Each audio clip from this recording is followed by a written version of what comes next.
natin.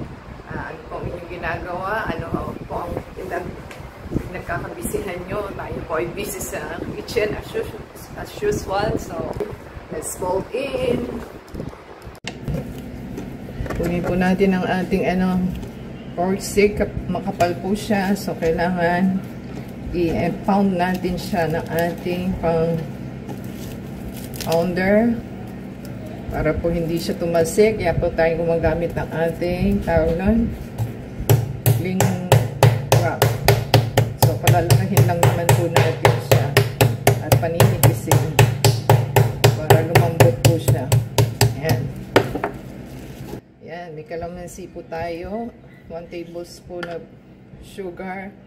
Ito po ang ating soy sauce. Haluin lang po para malusaw ang ating tawag nun, sugar. At saka po natin i-marinate sa ating pork steak. 4 po yan. So, parang half a kilo ba ito? O 4 na pirasong pork steak po ito. Yan. Saka po i-marinate ng 30 minutes. Yan. Ganyan lang naman po. Haluin lang po nila. Lagyan ng paminta. At tabi lang po natin at hindi pa natin nagagawa ibang ricado. Ayan po ang ating pepper. So, atin pong haluin sa ating ma-marinate. At haluin po natin ang ating sauce. I-timer nyo na lang po ng 30 minutes para po maging okay ang lasa niya. At gawin po natin ang pangsahog ng ating mga ricado. So, meron po tayong onion.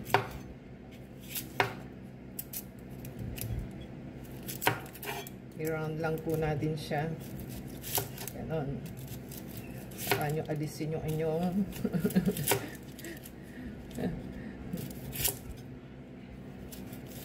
hirap po kasi magtalok ng balat.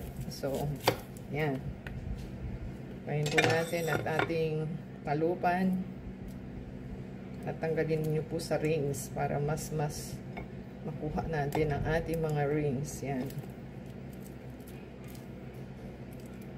Ganyan lang naman. Yan. Ang ating onion na na po natin siya. Na tanggalan natin. Yung kalahati po is gagawin natin is itoto natin ng gigigisa po natin. Yung isa is raw. So, ganyan po. Kain lang po natin. Yan pong ating garlic. At tayo po ay mag-mince. Kain lang po natin. Yan. Nabalatan na po natin ang ating garlic at ating pong minamize. Kalahati po nito ilalagay natin sa ating marinade para mas masarap po. At yung isa ay panggisa natin. Ayan. Ayan lang po natin.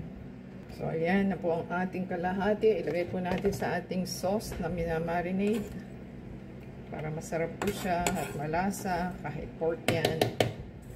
So, trip po kung pork at beef ang gusto nila. Ayan. At atin pong haluin para po maging okay na ating marinade. Ayan. Ayan lang po natin. Ayan mga kamilings TV pan, meron po tayong butter na ilagay sa ating cooking multi-cooker. Try po natin gisa ng kaunti ang ating para po sa ating toppings na pang steak. Ayan. Ayan lang po natin.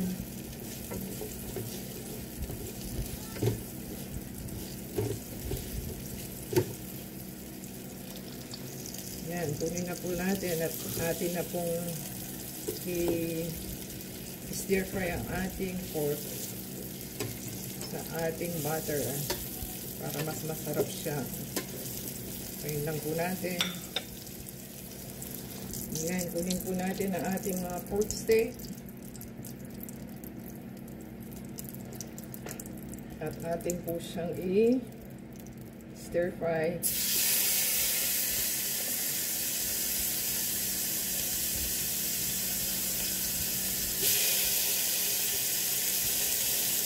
At po ang ating pork steak. Ayan. Ayan po natin at ating i-stir fry lang siya sa ating butter. At wag po ninyo itapon yung marinated. Makakalit po natin yun.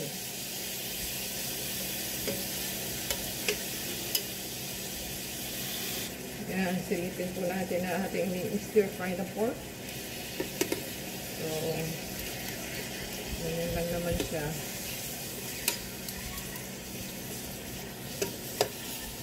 Yan, sulit na rin po natin. 4 na piraso lang po ito. Pero pang 4 na tao na yan. Yan. Ganyan lang po natin. Yan mga kamilings TV pan. Okay na po ang ating pork steak at tayo po ay maghisa. At hintayin po natin ang ating kalan. Yan. Lagay na po natin ang ating garlic at ang ating onion. Hintayin po natin.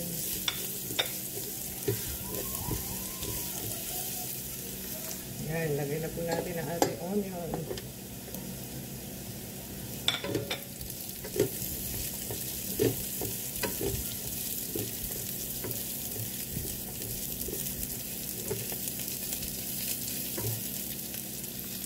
Balik na po natin ang sauce.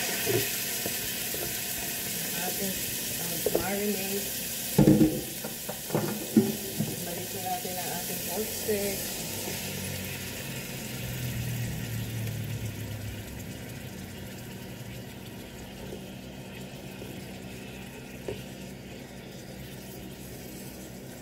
Lagyan po natin ng tubig para po maluto na siya.